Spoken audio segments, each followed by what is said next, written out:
Hello everyone, welcome to MH Online Teaching. We are doing the first chapter of 9th class biology, that is the fundamental unit of life. आज के इस lecture में हम पढ़ेंगे plastids के बारे में. जनरल सा आइडिया तो सभी को पता होगा, 8th क्लास में भी पढ़ा होगा आपने कि प्लास्टिड्स क्या होते हैं. ये जो होते हैं ये प्लांट सेल में प्रेजेंट होते हैं और सम प्रोटिस्ट में भी प्रेजेंट होते हैं.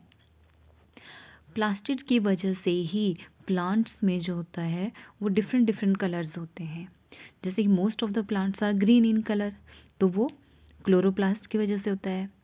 कुछ जो होते हैं वो कलरलेस प्लास्टिड्स भी होते हैं जो कि प्लांट के स्टोरेज सेल में पाए जाते हैं. लेकिन कुछ आपने देखा होगा जैसे फ्लावर्स हैं वो कलरफुल होते हैं, कुछ लीव्स भी येलो कलर की होती हैं, पर्पल कलर की होती हैं, डिफरेंट डिफरेंट कलर्स के आपने प्लांट्स देखे होते हैं. तो प्लांट्स में जो डिफरेंट कलर्स होते हैं they are due to different types of plastids. तो आज हम इन्हीं प्लास्टिड्स के बारे में पढ़ेंगे. तो पहले तो मैंने एक लेक्चर, प्रीवियस लेक्चर अगर आपने देखा होगा तो उसमें मैंने बताया था कि double membrane bound cell organelle 3 ही होते हैं सेल में. फर्स्ट इज़ न्यूक्लियस की डबल मेम्ब्रेन होती है. उसके बाद हमने पढ़ा था माइटोकॉन्ड्रिया. माइटोकॉन्ड्रिया भी double membrane bound cell organelle है. और तीसरा आ गया प्लास्टिड. प्लास्टिड भी double membrane bound cell organelle है. क्लियर. तो यहाँ से 3 क्वेश्चन आपको आ सकते हैं कोई भी, या तो ऐसे आ सकता है कि प्लास्टिड बताओ कितनी लेयर्स रहती हैं इसकी बाहर वाली मेम्ब्रेन में, या कौन सी सेल ऑर्गेनेली है विच है डबल मेम्ब्रेन. तो क्लियर. आज हम करेंगे प्लास्टिड्स. तो प्लास्टिड्स क्या होते हैं? Plastids are double membrane bound cell organelles present in plant cells and some protistans. यहाँ पे एक जनरल सा स्ट्रक्चर दिया है जैसे कि आप देख सकते हैं. ये एक ओवरव्यू है प्लास्टिड्स का. अब प्लास्टिड के types. Plastids are of 2 types. One is leucoplast जो कि कलरलेस होते हैं. मैंने जनरल से आपको बताया कि स्टोरेज सेल्स में रहते हैं. दूसरा है chromoplast. The term chromo means coloured. तो क्रोमो मीन्स कलर. तो यहीं से आपको रह जाएगा जो क्रोमोप्लास्ट होंगे वो कलर्ड प्लास्टिड्स होंगे. तो 2 types of plastids, leucoplast and chromoplast. अब हम इनको डिटेल में करेंगे. पहले कर लेते हैं ल्यूकोप्लास्ट्स को.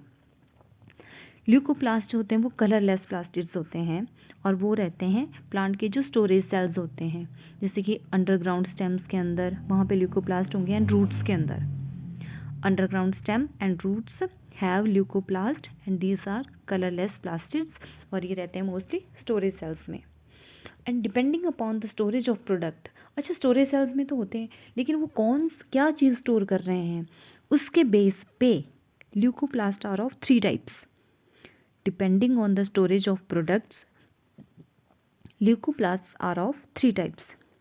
Amyloplast store starch.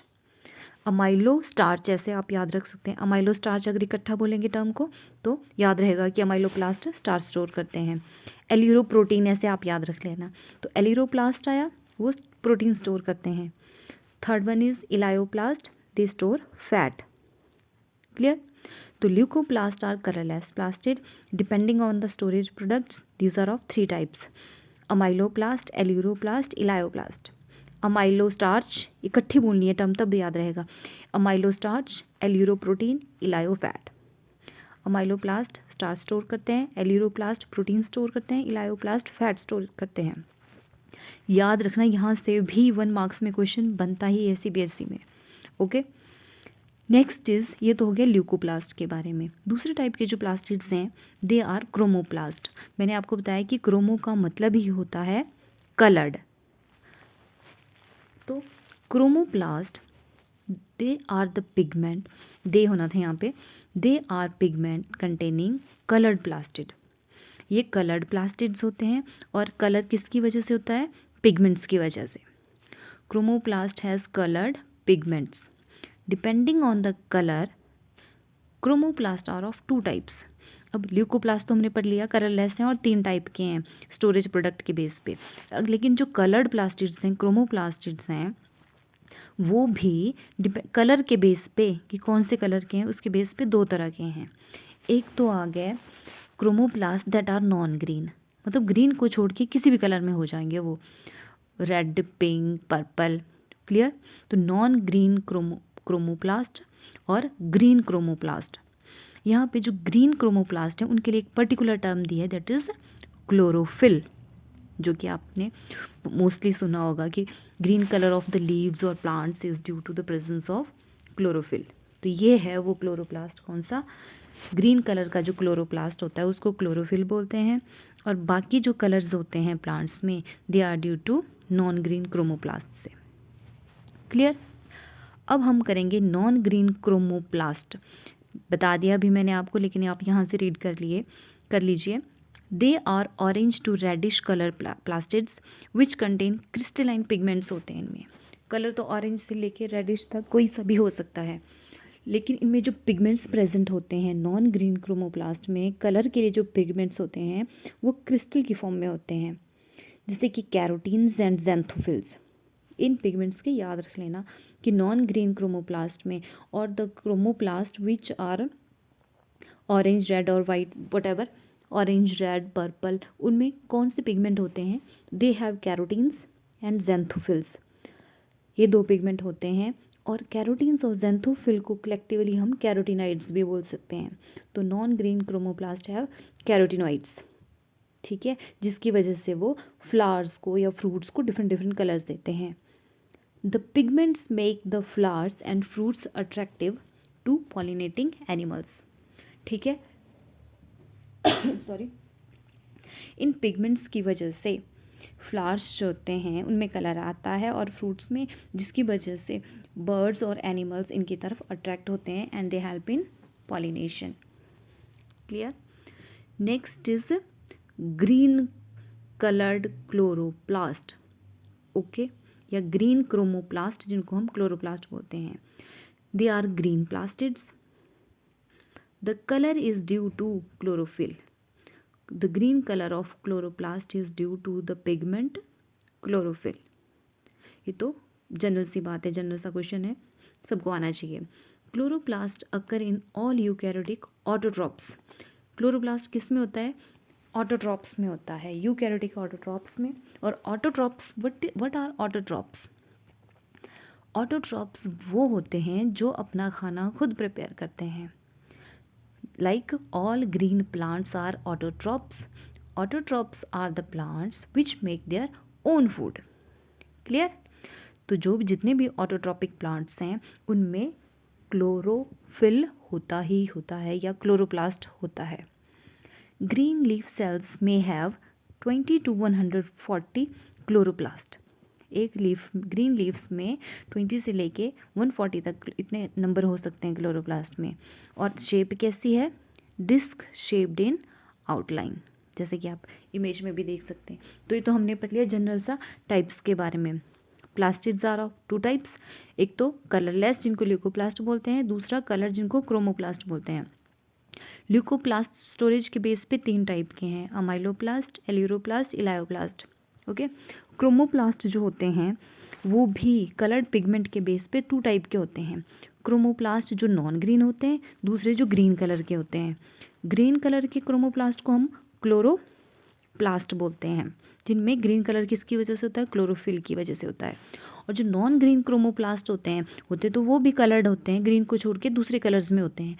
तो उनमें कलर के लिए कौन से पिगमेंट्स होते हैं, कैरोटीन्स एंड ज़ैंथोफिल्स। क्लियर, ये याद रखना है आपने। अब हम करेंगे स्ट्रक्चर ऑफ क्लोरोप्लास्ट। बहुत इजी स्ट्रक्चर्स है, मैंने हेडिंग्स दे के ऐसे किया हुआ है इसको एक्सप्लेन। आप भी अगर एग्ज़ाम में इस तरह से करेंगे तो एग्जामिनर की नज़र एकदम से पड़ती है और अच्छे मार्क्स आपको मिलते हैं। तो स्ट्रक्चर ऑफ क्लोरोप्लास्ट, पहले तो आपने जो मैंने इंट्रोडक्शन में भी बताया वही बोलेंगे कि it has double membrane envelope. The outer membrane has pores where the inner membrane is selectively permeable. और दोनों मेम्ब्रेन के बीच में जो स्पेस रहता है that is known as intermembrane space. अब हम पढ़ेंगे इसके पार्ट्स के बारे में। तो जैसे कि आप डायग्राम में देख रहे हैं, यहाँ पे एक लाइट येलो जैसा फ्लूइड भरा हुआ है पूरे सेल के अंदर, पूरे सेल ऑर्गेनली के अंदर। तो उस फ्लूइड मैट्रिक्स को हम बोलते हैं स्ट्रोमा। सेल के अंदर जो फ्लूइड भरा रहता है that is known as stroma. First heading clear हो गई। पहले तो जनरल सब बोल दिया, बाहर की मेम्ब्रेन के बारे में बता दिया, फिर आगे से इसके अंदर जो फ्लूइड है उसको बोल दिया। हेडिंग दे के करेंगे तो ज़्यादा अच्छा रहेगा। The interior of the chloroplast contains a colorless matrix called the stroma. Next आया थैलेकॉइड्स। अब आप पिक्चर में देख रहे होंगे यहाँ पे कुछ ऐसे ढेर से लगे हुए हैं, स्टॉक्ड स्ट्रक्चर्स है। इनको हर एक स्ट्रक्चर को बोलते हैं thylakoids. Thylakoids are the colored membrane lined flattened sacs called thylakoids। Coloured होते हैं, मेम्ब्रेन लाइंड होते हैं और फ्लैट सैक्स होते हैं। मतलब सैक मतलब अंदर से, उनके अंदर भी कुछ भरा रहेगा, अंदर के हिस्से को उसके बोलते हैं ल्यूमेन। फ्लैट होते हैं। इसको आप ऐसे रख सकते हैं जैसे कि मान लो हमारे पास 5 प्लेट्स हैं, हर एक प्लेट को हम इमेजिन कर सकते हैं कि वो एक थैलेकॉइड्स है, ठीक है। And thylakoids are the structural element of the chloroplast. Next आया, अगर हम उन प्लेट्स को, जिनको हम कंपेयर कर रहे हैं थैलेकॉइड्स से, अगर उन प्लेट्स को एक के ऊपर एक ढेर लगा दें, तो जैसा कि आप पिक्चर में देख रहे हैं ऐसा जैसा स्ट्रक्चर बन जाएगा। तो उस प्लेट के ढेर को हम बोल सकते हैं जैसे कि ग्राना। क्लियर। तो जब थैलेकॉइड्स की हर एक यूनिट जो होती है वो स्टैक्ड हो जाती है, एक दूसरे के ऊपर अरेंज्ड होती है, that structure is known as grana. और जो 2 ग्राना है आपस के, यहाँ पे आप देख रहे हैं एक ढेर के ग्रेनम, जिसको हम ग्रेनम बोलते हैं, दूसरे ग्रेनम से एक स्ट्रिंग जैसे से जुड़ा हुआ है, और इस स्ट्रिंग को हम बोलते हैं lamella. The 2 units of grana are interlinked with each other with the help of lamella. Clear. Stroma हो गया जो फ्लूइड भरा है, थैलेकॉइड्स हो गया coloured membrane lined flattened sacs called thylakoids. Next आ गया ग्रेना। क्या हुआ? When thylakoids are aggregated at places to form stacks, they are known as grana. Clear. Next आया the membranes of the thylakoid have partially embedded photosynthetic pigments. अब जो photosynthetic pigment हमने पढ़ा यहाँ पे, क्लोरोफिल, क्लोरोप्लास्ट के केस में chlorophyll होगा, वो कहाँ होता है? ये जो थैलेकॉइड्स हैं इनकी मेम्ब्रेन में होते हैं फोटोसिंथेटिक पिगमेंट। ये भी अगर ज़्यादा डीप क्वेश्चन पूछा तो यहाँ से आ सकता है कि which part of the chloroplast, in which part of the chloroplast photosynthetic pigments are present. तो they are present in the membranes of the thylakoids. The membrane of thylakoid have partially embedded photosynthetic pigments, matrix and stroma. अब जो fluid है matrix या जिसको हम stroma भी बोलते हैं, उसमें एंजाइम्स होते हैं, ठीक है। थैलेकॉइड में फोटोसिंथेटिक पिगमेंट होगा और इसके मैट्रिक्स में क्या होंगे? एंजाइम्स होंगे for biosynthetic face of photosynthesis के लिए। और हमने बोला था कि इसका भी, जैसे कि माइटोकॉन्ड्रिया में हमने पढ़ा, माइटोकॉन्ड्रिया का अपना उसका अपना डीएनए होता है जिसकी वजह से वो सेमी ऑटोनॉमस है।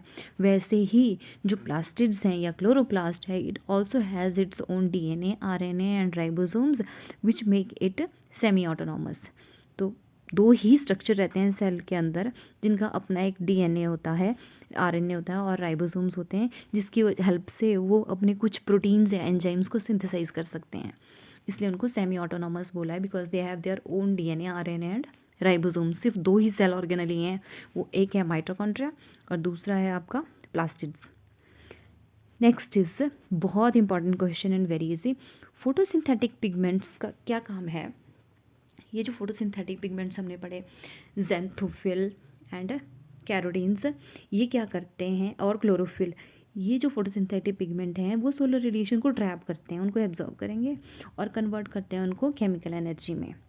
These photosynthetic pigments trap the solar energy and convert it into chemical energy, and because of this chloroplast को बोला गया है किचन ऑफ द सेल। ठीक है, chloroplast is known as kitchen of the cell. क्यों? क्योंकि यहीं पे प्लांट का फूड प्रिपेयर होता है। कैसे? By the process of photosynthesis. Clear. Next आया functions of plastids. Very easy, very very easy. Plastid help in photosynthesis. दूसरा आ गया वो सोलर एनर्जी को ट्रैप करते हैं। तीसरा आ गया जो हम कार्बन डाइऑक्साइड ब्रीद आउट करते हैं वो लीव्स स्टोमेटा के थ्रू लेते हैं। तीसरा आ गया यूटिलाइजेशन ऑफ कार्बन डाइऑक्साइड को यूटिलाइज करते हैं और पानी के साथ मिला के कार्बन डाइऑक्साइड जब वाटर के साथ रिएक्ट करेगा क्लोरोफिल के प्रेजेंस में तो ये ग्लूकोज बना देगा, and glucose is the food of plant, और शुगर है ना। नेक्स्ट है लिबरेशन ऑफ ऑक्सीजन। ऑक्सीजन भी जब लीव्स में प्लास्टिड्स हैं वहाँ फोटोसिंथेसिस हो रही है तो ऑक्सीजन वो रिलीज करते हैं। और तीसरा हमने पढ़ा नेक्स्ट हमने पढ़ा storage of starch, protein and fat. तो वेरी इजी फंक्शंस है, फोटोसिंथेसिस में हेल्प करता है, सोलर एनर्जी को ट्रैप करता है प्लास्टिड, कार्बन डाइऑक्साइड को यूज़ करता है, ऑक्सीजन रिलीज करता है, and storage of starch, protein and fat. So this was all about plastids. If you like the video, then please subscribe my channel, that is MH Teaching. Thank you.